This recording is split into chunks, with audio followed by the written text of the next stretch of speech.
আসসালামু আলাইকুম। আমি আজকের খবর থেকে চিফ রিপোর্টার বাইজিদ মোস্তামি বলছিলাম। সাহেববাজার 0 পয়েন্টের একটু সামনে রিপোর্টটা করছিলাম। দর্শকবৃন্দ, আপনাদের কাছে কিছু কথা বলতে চাই। আমাদের সিটি কর্পোরেশনের নির্দেশ অনুযায়ী ফুটপাতে কোনো দোকান থাকবে না, অথচ আপনারা দেখতে পাচ্ছেন দর্শকবৃন্দ, ফুটপাতের অলরেডি দোকান আছে। তারা অভিযান এখনো চালায়নি।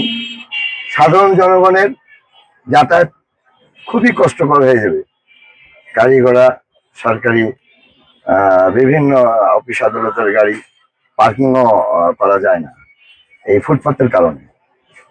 দর্শক বন্ধু, আমি আপনাদের মধ্যে জানাতে চাই, উদ্যোগ কর্মকর্তা যারা সিটি কর্পোরেশনের অফিস নিয়োজিত আছে, তারা যেন এই পথচারী কিংবা দেখা যাচ্ছে যে এই সব দোকান, ঝটিকা দোকান, এটা উঠিয়ে দেওয়ার কিংবা পরিষ্কার পরিচ্ছন্ন হওয়ার জন্য সিটি কর্পোরেশনের কাছে আমি আহ্বান জানাই।